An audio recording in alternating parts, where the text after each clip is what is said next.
Bir türlü anlatamadım. Şuraya baksana. Lüks yapmışlar. O ne lan dayı? Hedef ben miyim Tayfun? Dayı da taktı bana. Beyin bedava. Efsane görüntü yazdırmışsın. Bayağı katı bir ülke. Singapur yasaklar ülkesi. Yerlere tükürmek yasak. Etek giymedik de demeyiz. Ne kalabalık. Sanki dinden çıkıyormuş gibi hissediyorum. Hepsi gerçek, yapay değil. Kendi kendine gidiyor ya. İnşallah hasta olmaz. Şu abi kesin Türk. Lan ne diyor?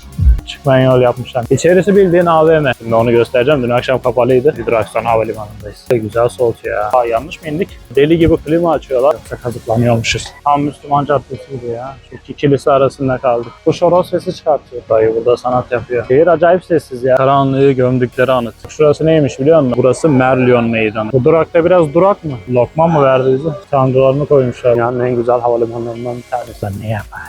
Biz de gidiyoruz da nereye gidiyoruz biz? Güzel bir uçuş oldu. İndik. Gidelim bakalım pasaport kontrolü nasıl olacak. Muhtemelen elektronik olacak. Bu Changi Havalimanı'nı özellikle merak ediyordum. Ayrı bir çekim yapacağım buraya. Çünkü buraya gelme amaçlarımdan bir tanesi de bu Changi Havalimanı'nı test konuma eklemekte. Videolara çekeceğim, fotoğraflandıracağım. 3 havalimanını falan koyacaktım. Bunlardan bir tanesi Changi Havalimanı. Şuradan bir çıkışımızı yapalım. İnsanlar böyle. Şimdi pasaport kontrolünden geçtik. Hiçbir sıkıntı yaşamadık. Pasaportu okuttum. Birinci kapı açıldı. İkinci kapıda yüzümü çekti. Ondan sonra parmak izimi istedi. Parmak izimi verdim. Ondan sonra kapı olmadı, açılmadı. Polis geldi. Benimle geldi de öyle deyince bende bir kalp şeyi oldu böyle. Eşim de çıktı, onda herhangi bir sıkıntı olmadı. Ben de öyle olunca baktım insanlar çatır çatır geçiyor, beni durdur lan dedim oğlum. Hedef ben miyim Tayfun? Hedef ben miyim Tayfun? Götürdü beni arkaya, adam bir şey de demiyor, gel benimle diyor falan. Ha bir de kamerayla oraya çekmiştim. Adam dedi ki kameraya mı çektin dedi oraya. Yok dedim ya dedim uçaktan inerken ki videom var dedim, onu çektim dedim. Bir görebilir miyim dedi. Çıkardım gösterdim, uçaktan inerken başlatmıştım ya. Onu göster, ha özür dilerim dedi, sorun yok dedi. Tabii onu koymam herhalde ya. Bu Singapur'dan biraz tırsıyorum sonra. Burası bayağı katı bir ülke. Bu arada havalimanı da mükemmel. Her şey anlaşılır bir şekilde. Singapur'u özellikle tanıtacağım bu havalimanını. Changi Havalimanı dünyanın sayılı havalimanlarından bir tanesi. En büyük, en güzel havalimanlarından bir tanesi. Biz de gidiyoruz da nereye gidiyoruz biz? Böyle dümdüz çıktık gidiyoruz da nereye gidiyoruz bilmiyorum. Arkada insanlar valiz alıyor da bizim öyle bir derdimiz yok. Bayağı yerler iyi ya. Halı malı sermişler.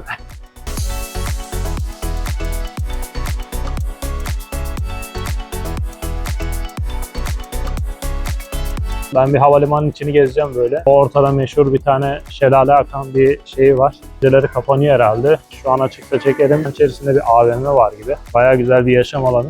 İçmelik su yapmışlar. Şunda içmelik su, burada da sıcak su falan veriyor.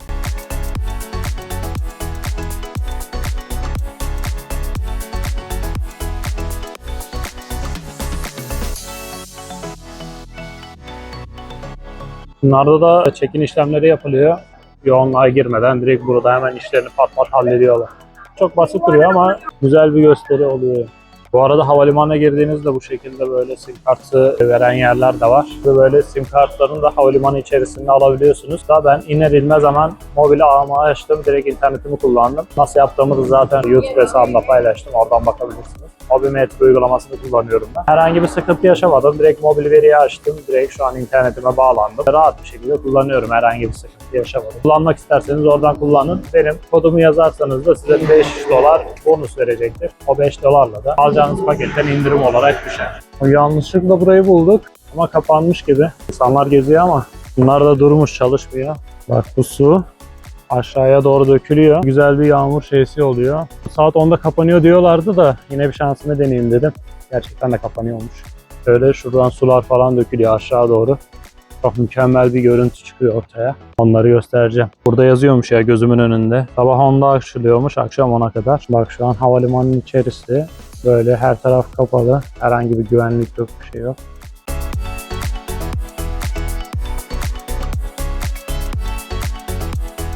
Yapay değil herhalde. Aynen gerçekmiş. Yapay değilmiş. Lan ne yapay?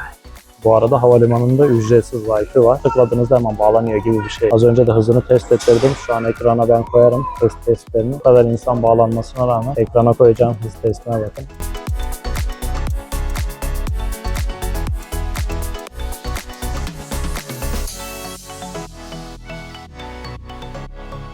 Burada bir gündüz ettik. Şurada E2 olana takip edecekmişiz. Buradan bir durak gidecekmişiz. Oradan aktarma yapacağız. Bunlar ücretsiz. Direkt biniyorsunuz. Terminaller arasında ücretsiz geçiyor.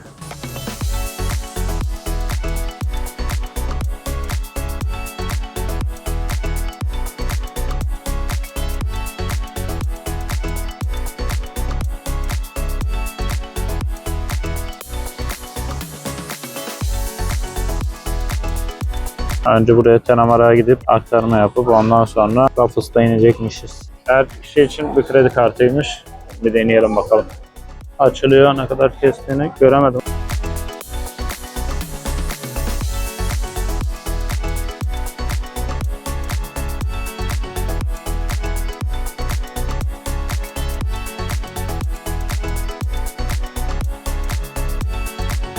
Buraya meyve suyu çok pis kokuyor diye metrolara falan alınmıyor, yasakmış. Karşıdaki metrodan indik. Bu metroya aktarma yaptık. Raffles Place'de indik. Yukarı doğru çıkıyoruz. Muhtemelen Merli meydanına çıkacağız. Merli'yle Merlon'la. Adını da bilmiyorum. Şunu bir daha oturtayım. Ne kadar kesti? Ne kadar kesti bilmiyorum da banka kartına bakarım. Söylerim size ne kadar kesip kesmediğini. Ekrana yazarım. Bayağı insan geliyor ya. Ne kalabalık. Bayağı kalabalık. Gözlerim de kan çanağına dönmüş olabilir. Bayağı uykusuzum şu an. Şöyle 3-5 saat falan havalimanında geçirdik. Gündüz edelim gidelim diye. Saat 8. Türkiye'de gece 3. Yine burada da 5 saatlik bir zaman farkı var Türkiye ile.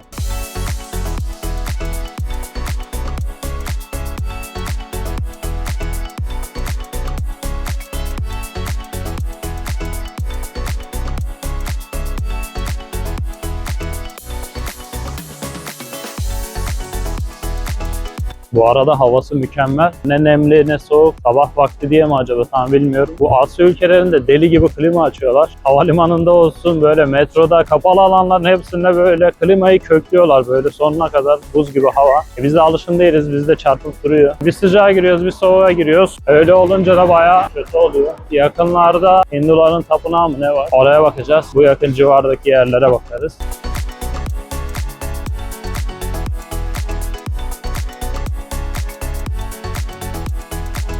Bu arada temiz bir şehir. Bakın yerlerde çok fazla çöp görmedim. Çöp atılmıyor. Yere çöp atmak yasakmış. Yerlere tükürmek yasakmış. Yani bu tarz böyle değişik yasaklar var. Zaten Singapur yasaklar ülkesi diye geçiyor. Çok fazla kural var. İnsanlar da dikkat ediyor buna. Dikkat etmek zorunda kalıyorlar. Caydırıcı böyle cezaları varmış. Yiyorsa kurala uyma diyor yani. Buradaki insanlar da duyarlılar, kültürlü insanlar işte de. Bu arada herhangi bir sıkıntı yaşamadık. Direkt böyle havalimanına çıkış yaptık yani. Sonra bindik metroya geldik şehir merkezine. Ama sadece benim pasaportu okumadı herhalde sistemden dolayı aksama oldu. Aa bak adam biz yola çıkınca durdular bak. Bak böyle adamlar yani şimdi geçecek yayalara duruyorlar. Kendim önemli hissettim. Sistemden dolayı bir hata oldu herhalde. Ondan sonra gel dedi, arkada fotoğrafımı çekti. Makinenin yapacağı şeyi adam yaptı işte. Ondan sonra buyur geçebilirsin falan dedi. Yani hiçbir şey sormadı. Niye geldin, ne yaptın, rezervasyonun var mı falan filan hiçbir şey sormadı. Direkt geçtik. Biraz gezeceğiz. Ondan sonra tekrar gideceğiz. Aktarma uçuşumuz var. Buradan da Phuket'e uçacağız.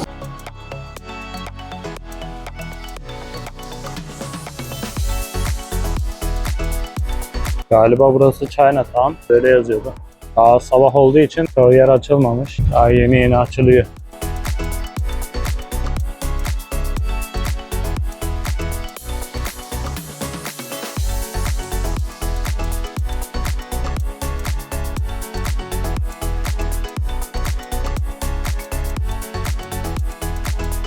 Bak tanrılarını koymuşlar buraya. İçine girelim bakalım bizi alacaklar mı?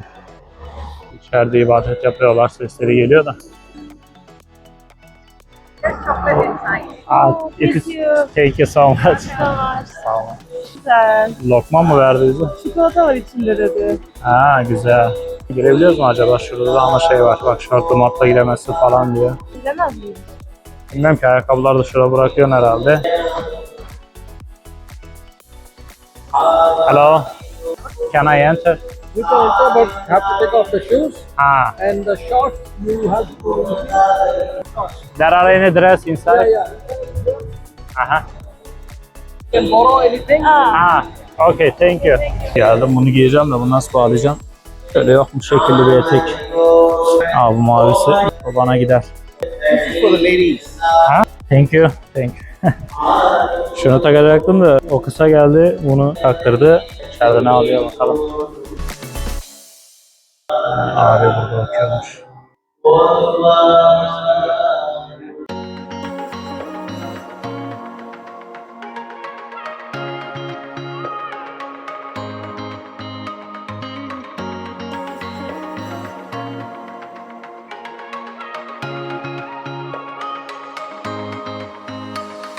Abi bize de siz.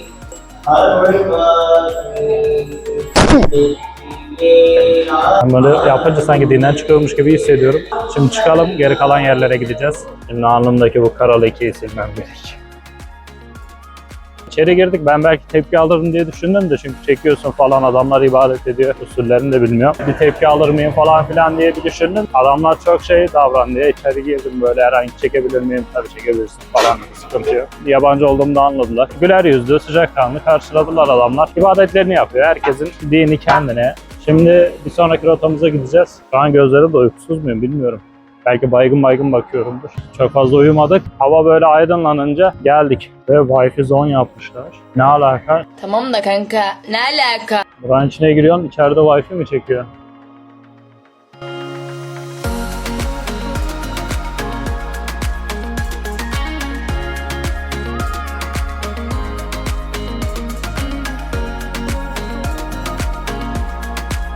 Burası da değişik bir otelmiş. Fullerton Otel'miş. Şöyle eski bir yapı galiba. Burası da otelin yandan görünümü.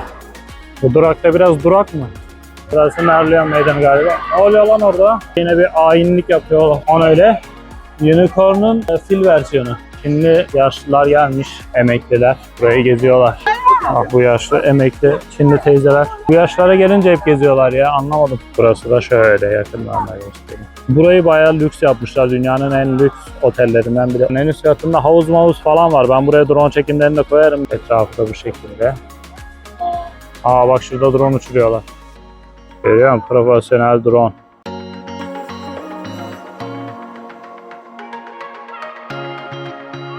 Güzel. Hava kapalı ama olsun. Tabii asıl meydanı burası. Altı balık, üstü aslan figürü olan. Bu sembollerinden biri Singapur'un. O yüzden insanlar geliyor. Arka plana hem bunu hem de şu binayı alıyorlar. O şekilde çekiniyorlar. Ben bir güzel bir açı bulursam o şekilde çekeceğim. Instagram ve YouTube, TikTok adreslerini de takip edin. Oradan da görebilirsiniz. Bu arada ablanın verdiği şey bu. İçine bakalım ne var. Şöyle çikolata koymuş. Şunlar varmış. Ondan sonra şunlar var. İçinde bir şey daha var. Bilmiyorum, anlamadım. Ama bardağı güzelmiş. 10 numara bardak. Şekilli şüküllü. Şekeri de güzele benziyor.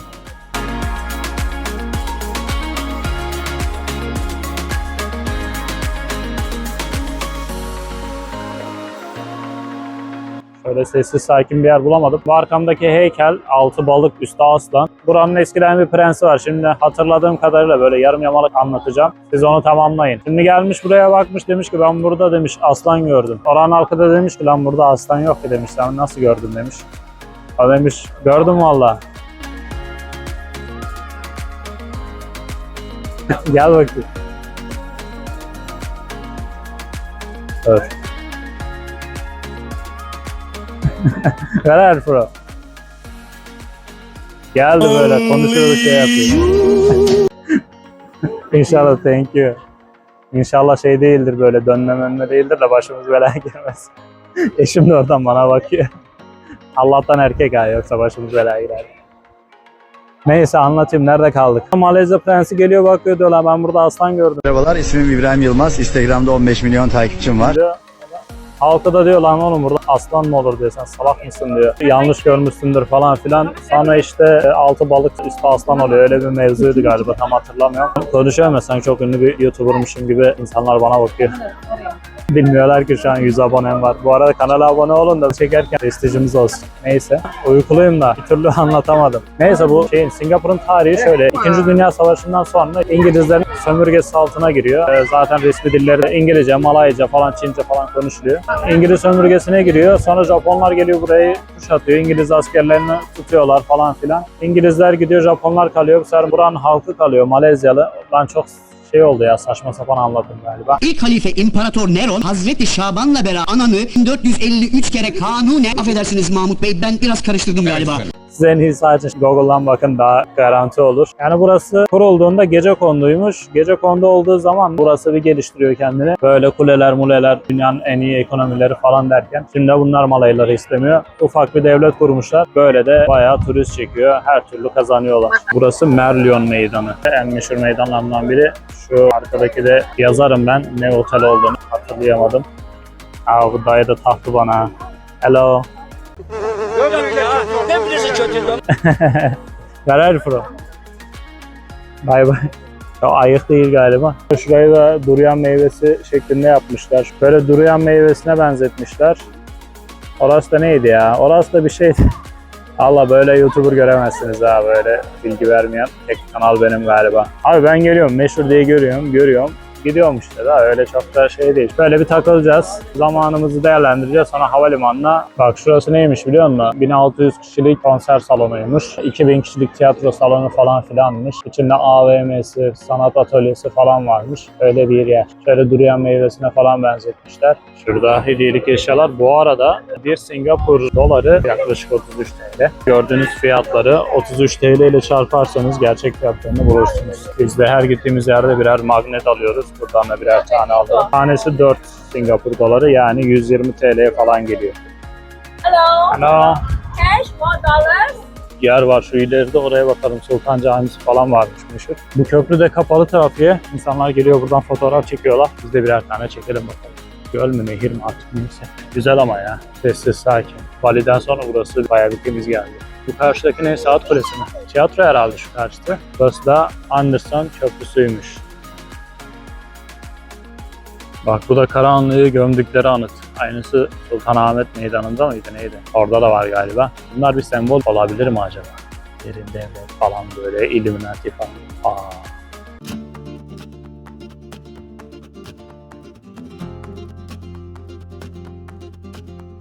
Bir şey yok ya. Klasik müze. Şurada bir fotoğraf çektik. Manzarası falan iyiymiş ama. Bak şurada binalar falan var. Binada böyle yukarı çıktı da o kadar basamağa çıkamam. Köşeye döndük, böyle bir yer çıktı. Neymiş bu da? Köşeye döndük derken yani abonemiz 1 milyon olmadı. Yani şurası parlament binası galiba. Şurası. Şehir acayip sessiz ya. Sabah vaktidir diye böyle sessizdir falan düşündüm. Öğlene geliyor. Saat 11 civarı hala sessiz yani. Şehirde açıkçası böyle bir ruh yok gibi ya. Bali'den geldik diye mi? Acayip bir korna sesi, motor sesi, böyle gürültü vardı orada. Biraz tuhafımıza gitti. Yerler temiz falan. Geniş kaldırımlar var. İnsanlar yürüyor. Motor kullanan sayısı çok az. O ne lan dayı? Bu arada Singapur'un nüfusu 6 milyona yakın. Bunun %40'ı falan Malay kökenli, Malezyalı falan. İçinde Çinlisi var, Hintlisi var. Çeşit çeşit milletler geliyor buraya. Özellikle Hintliler burada geliyorlar, çalışıyorlar, para biriktiriyorlar. Ondan sonra ailelerine gönderiyorlar. Çünkü burada yaşam şartları çok pahalı.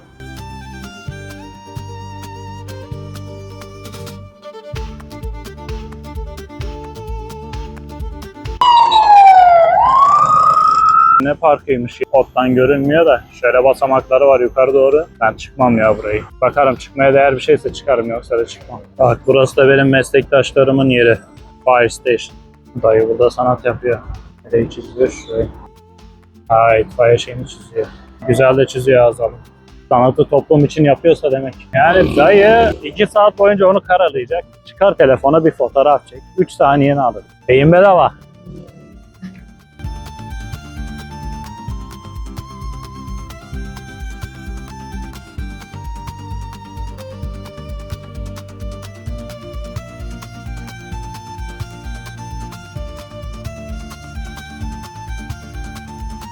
Singapur olunca kuşu bile farklı oluyor. Zengin oluyor. Bak şurada da sarı var. Bak görüyor musun? Bizde de fukara serçeler var. O ne lan dayı? Kuş horoz sesi çıkartıyor. Ama burada da bir kilise varmış. İbadet yapılmıyor mu diye. Böyle bir yer. Bir tane de karşısında var. İki kilise arasında kaldık. Sultan Camisi de hemen bu yakınlarda bir yerde. Christmas'ı kutluyorlar.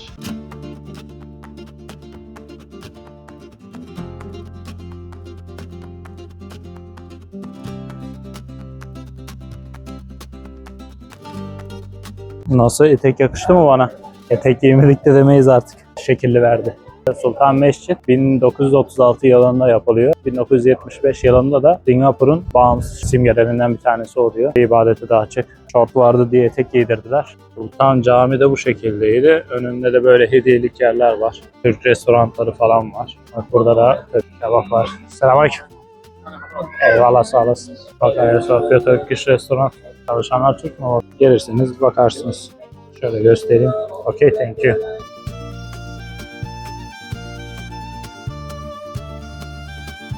Burası aleykümselam. Şu abi kesin Türk. Hoş bulduk. Kolay gelsin. Anlaşılıyor zaten. Selim'in elvana girip de çekim yapmadık. Hoş bulduk abi. Nasıl gidiyor abi? İyi abi uğraşıyorum. Şöyle Sen de çekeyim. durumlar nasıl? Aynı biz de geldik öyle. Ne var? Öyle mi? Kebap var. Türkiye'de yani bütün yemekler olmasa da Hı. onu da yapıyoruz. Ha, Çaya bir şey- gel abi. Eyvallah. Çok vaktimiz yok. Teşekkürler. Sağ ol. Vakit bulursan gel abi. Dur bir bakalım, dolanalım, yine gelirsek uğrarız. Olur abi. Tamam, teşekkür ederim. Kolay gelsin. Sağ ol. Abi de gel çay kahve içti de öyle çok vaktimiz yok. Bir iki yere daha gideceğiz. Tam Müslüman Caddesi gibi ya. Müslüman Caddesi gibi değil de direkt Müslüman Caddesi. Bak orada magnet 4 dolardı. Burada 1 dolar. Buraya 2 kart geçmemiş, yoksa kazıklanıyormuşuz. Burada aynı magnet 1 dolara verilir. Burayı Türk döneri yap. Hello. Türk döneri yapıyor abi de, bak yaramış abi. Sultan Camii'nin etrafını sevdim ya. Bayağı yeme içme konusunda çok güzel. O da helal zaten. Aa bak, böyle bir caddesi var. Yolumuz diğer tarafa ama burayı da görünce burayı da girmek istedim.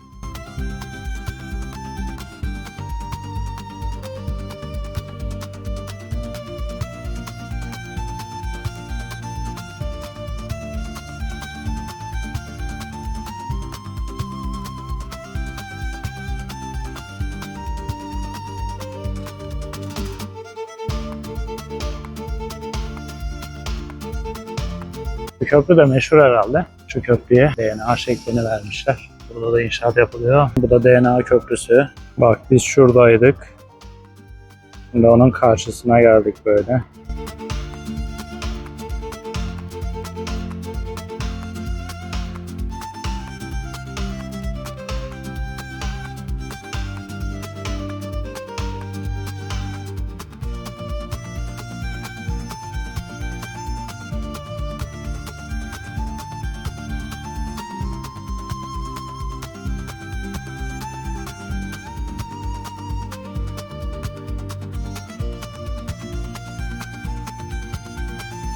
Acayip sessiz bir yer ya. Bu manzaranın altında insanlar yürüyüş yapıyor, geziyor, koşuyor, spor yapıyor. Bu ağaç da güzelmiş ya. Şu balkonlardan bir tanesini bir çekeyim. Ne varmış orada? Bak böyle boylu boyuna hep böyle çiçek yapmışlar.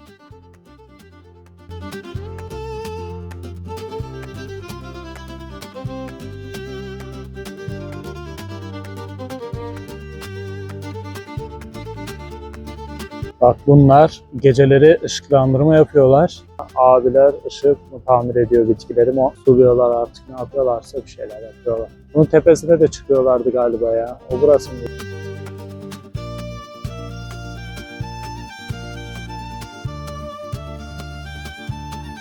Başka bir yer miydi tam bilmiyorum. Ama şuranın manzarası çok efsane duruyor. Şuraya baksana. Burayı da çok fazla gezemedik. Şimdi gidelim havalimanına. Havalimanında çekeyim, ben size göstereyim. Ondan sonra Phuket'e doğru yolculuğumuz başlayacak. Şimdi metroya doğru gidiyoruz. Şu an var ya, acayip güzel kokuyor burası. İçerisinde çok farklı bitki türleri varmış. Saylan.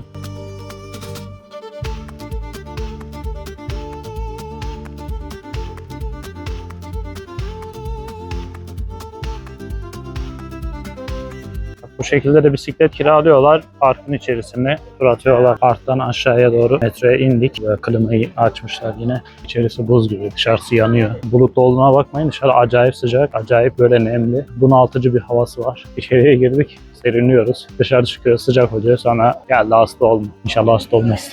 Daha gidecek çok yolumuz var. Bak yine bu şekilde kartı okutalım. Kapı açıldı. Şuradan Expo'ya aktarma yapacağız. Yanlış mı indik? Onlar nereye iniyor öyle? Ben de diyorum niye 4 tane aşağı iniyor? Yanlış mı indik? Aynen burası Bayfront yazıyor. Galiba buradan iniyoruz. Burada Expo geldi. Ondan sonra Changi Havalimanı'na Expo'dan bir durak kalıyor. Bir durak sonra havalimanındayız. O değil de güzel soğutuyor ya.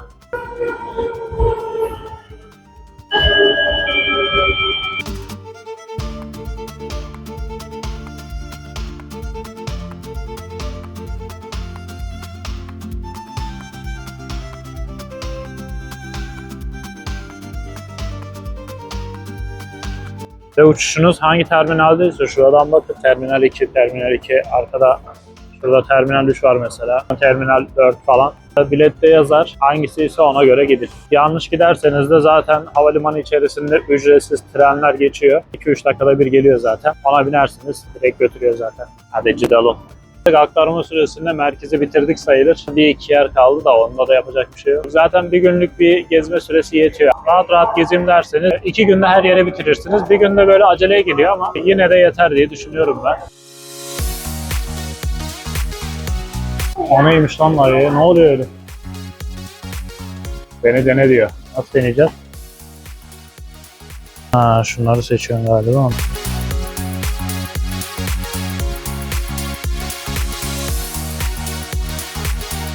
Şimdi gidelim havalimanın asıl yerine. Cebel diye şey var. Sonsuzluk havuzu mu? Bir yağmur bir şey var. Bunun bir dalgası var. Yağmur sularını biriktiriyor. Orada şelaleyi akıttırıyor. Efsane bir görüntü. Şimdi onu göstereceğim. Dün akşam kapalıydı. Muhtemelen şu an açıktır. Ben de ilk defa göreceğim. Bak tavanlarda ben de bunları rutubet sanıyorum. Görünüyor mu? Dünya haritasıymış. Adamlar dünya haritasını çizmiş oraya. Ben de diyorum lan rutubet diyor. Öyle bir havalimanında nasıl yapıyorlar? Efsane görüntü yazdırmışsın. Tabii muhteşem duruyor şu an. İnsanlar fotoğraf çekiyor. Gösteriyorum.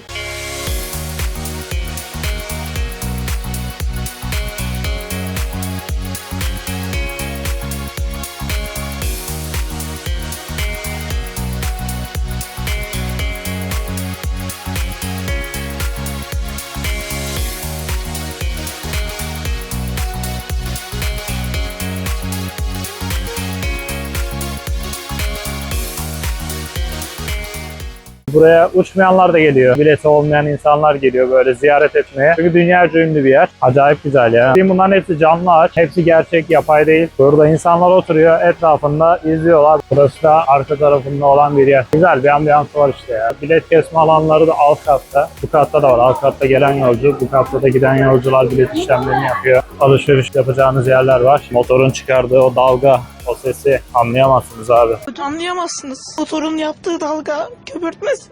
Bir de çok büyük bir havalimanı. Terminal 1, 2, 3, 4 şeklinde ayrılmış. Her kısmında ayrı şeyler var. Burası Terminal 1. Biz buradan uçacağız. Buradan da gelen yolcular. Üst katında da giden yolcular bilet işlemlerini yapıyor.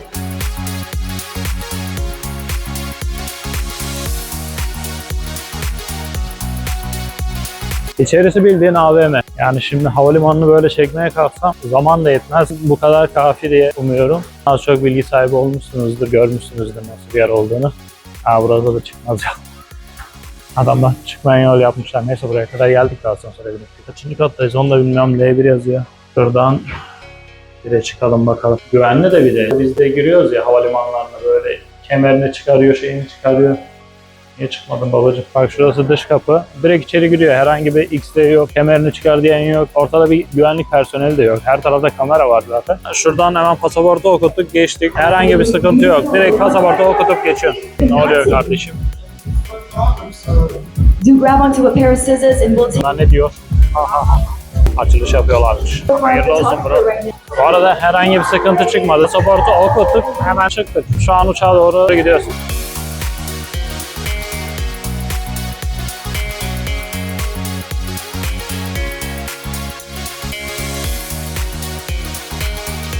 Kendi kendine gidiyor ya. Park edecek şuraya bak.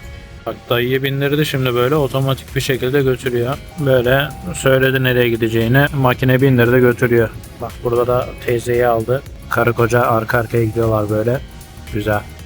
Mantıklı. Singapur turumuz da bu şekildeydi. Şimdi uçağa binip Phuket'e geçeceğiz. Kanala abone olun, beğenin, yorum yapın. Kanala abone olmak ücretsiz. Sonraki videolarda takip etmeyi unutmayın. Hadi görüşmek üzere.